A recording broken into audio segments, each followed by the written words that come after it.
So you've been on all these dating apps. You swiping left. Then you finally swipe right. You don't know what to expect. You go on your first date. And then it leads to a second date. Then it leads to a third. And then before you know it, you're living together. And then you hitched. Finally, You get married. You said your I do's. you had fun in your honeymoon. Then reality kicks. Should You do not combine. finances. So in the last video, we talked about why you should combine finances. So in this video, we're going to talk about why you should not combine finances. Again, disclaimer. Disclaimer. We're not telling people that they should or should not combine It finances. is up to the couple depending on your wants and needs. So talk to each other. Yes. And talk through. Disclaimer to disclaimer. Yeah. Talk to your spouse. We talk like 24/7. Maybe we talk a 24/7. little too much, but I'd rather talk too much than not enough at all. So we're gonna kind of piggyback off of the last video. So the one reason why you should not combine finances is it allows you to retain some independence in your finances. So you don't have to ask permission if you want this, if you want that. You Because can get it's with your this, money. you can get with that. It's your money. Like you can do what you Our want. But money. this is Oh yes, in this example. in this example. Sorry, my bad. I gotta get out of that mindset of how we do our Wow. things. It is your own money. You have the say so. You don't need permission to ask for this or that. So as most of y'all know, we are in the middle of our debt-free journey and our weight loss journey. And so there has been a lot of contention and contentiousness. Is that Contentiousness. is that the word? Is that a word? That's not a word. Is contention a word? Contention's a word. So for example, I've had to snatch food items out of the cart that I deemed to be unhealthy for during this weight loss journey. Wait. Well, I'm just saying. Stop. I know. But I'm just saying, in that moment, she was very angry with me, especially when we're about to check out and I'm verbally out loud Okay. saying, "Put it back." You should probably eat a meal first before going grocery shopping. Don't go grocery shopping on an empty stomach. Yes. Because everything's Yes. gonna look good. Stop. Sometimes cravings hit in the middle of a grocery store. Right. There has been a lot of contentiousness in our relationship during the weight loss journey and the debt-free journey.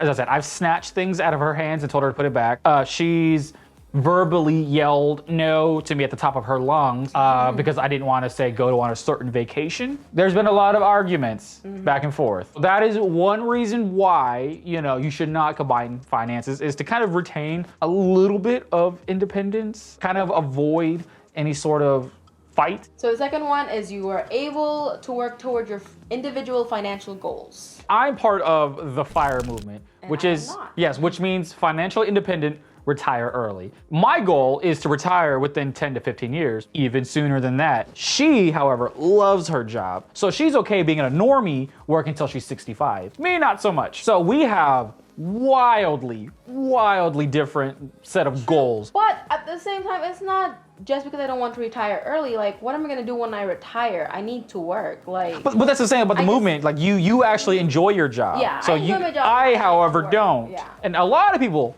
don't enjoy their jobs. Real quick about it is it allows you to quit the thing that you hate, but make all that money throughout the years and finally do something that you love. Like for example, like you've always wanted to be a photographer. Well, now you have enough money to kind of semi-retire on, Yeah. but you can live off of your photography money. I mean, we've even talked about if I was able to retire early, I'd still work part-time or PRN. She loves her as job, needed. yeah. Like, I can't imagine not working. Right, I get it, yeah.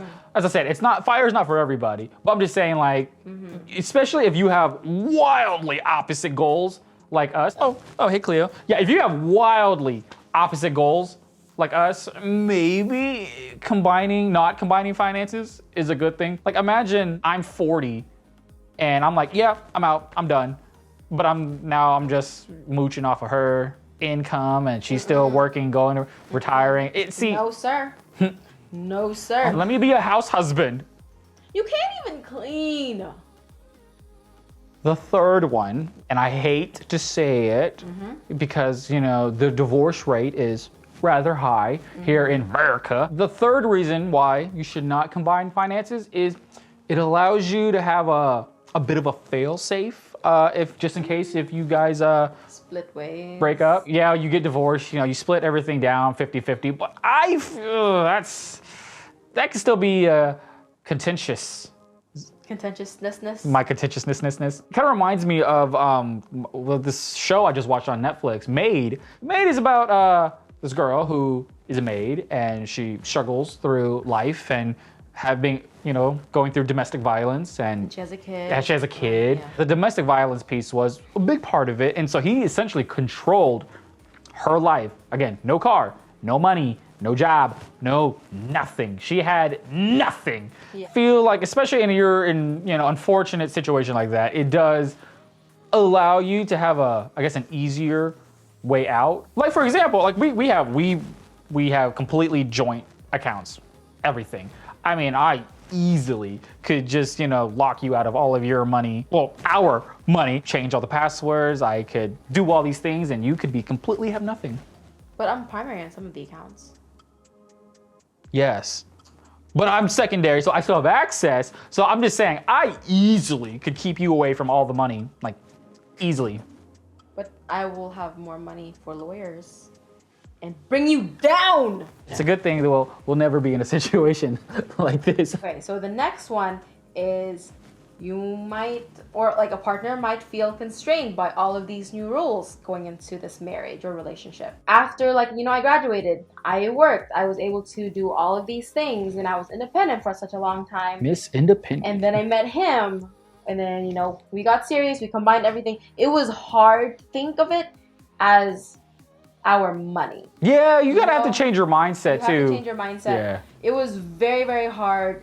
It took maybe even years. I think even till now, I mean, we just celebrate, just about celebrate 6 years of marriage. It's still hard for us to, I know, it's still hard for me sometimes to say our, even though I mean our, outwards it comes out as my money. Yeah. Your money. So it took like a long time to be like, oh, I'm married, this is our money. So, totally understandable going into a relationship not to combine finances. Definitely not right away if you're looking into that.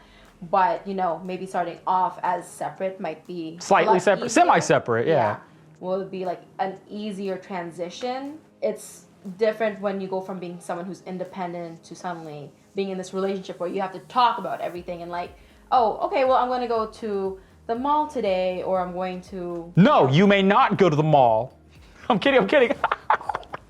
You want to go on a trip with your girlfriends, I don't like your friends. Like You're not asking- going. Just kidding, I'm kidding. I love you so much. Imagine too being single for 20 years and then all of a sudden you finally get married and now having to have somebody like tell you how to handle this money that you've been managing your whole life. I mean, maybe unless you've been mismanaging these past 20 years, maybe the new rules might help. So the very last point that we're gonna make are maybe reasons why you should not combine finances. It might be a little bit of a trigger warning, especially if some couples are kind of going through this, but a reason maybe why you should not combine finances is if your spouse has comes into the relationship with a lot of, say, baggage or addiction problems. I think, because one, if you combine finances, right, especially if you both make a lot of money or one person makes a lot of money, you really don't want to, I guess, enable their addiction. Like, I know it's very tempting to want to help that other person and you want to help as much as you can. It's your spouse, yeah. Your spouse. But if, your partner is going through this terrible time, using up all the money, you don't want them to drag you down as well. Exactly. You both don't want to be on that same boat. Maybe not combine finances until after they've gotten the help that they need. Recovery. Yes, because we both work hard for our money, but if you blew up both of our money up your nose, I'd get you the help that you need.